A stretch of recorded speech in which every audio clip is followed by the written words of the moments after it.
Okay, let's just trying to do it over here, and let's do this first. Okay, let's see. Yeah, you can see that.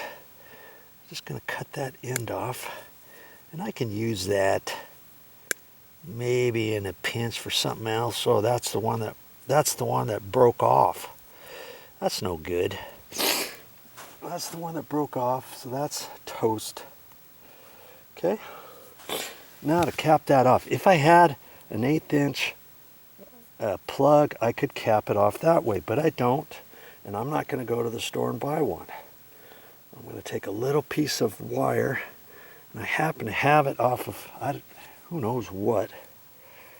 Okay, and it's copper wire, so it should stay on there fine and not rust or anything like that. Okay, let's just pinch it. Let's just pinch it on there a little bit better. Like that. Can you see that once I have this connected, it should not leak. And so I'm going to take that and just twist it on there. Like that. And like that. Okay. Twist it enough so it's snug, but don't twist it off so much that it's going to break on you. Right? And I'm going to end up doing that again. I'm going to do another one because I can. If you use baling wire or any kind of wire, it's going to rust and eventually it's probably going to snap off. But I have full confidence that this is not going to come off anytime soon in my lifetime.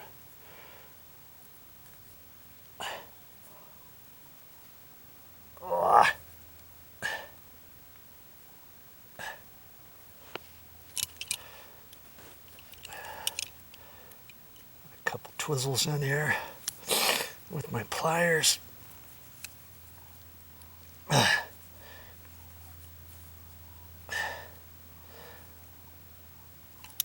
that's, I'm going to call that good. I don't even have to cut the ends off if I don't want, but I'm going to.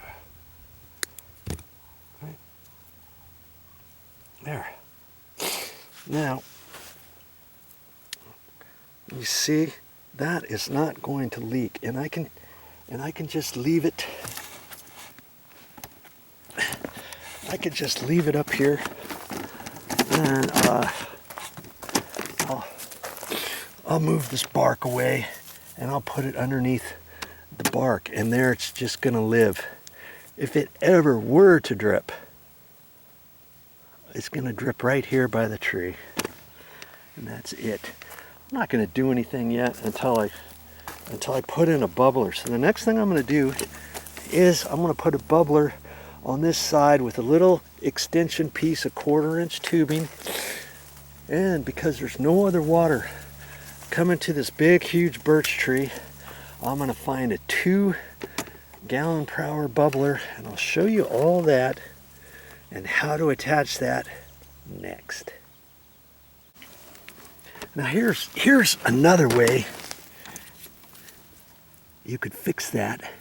Like if you're at the end of your main drip irrigation and you want to cap it off, you could use something like that. You see?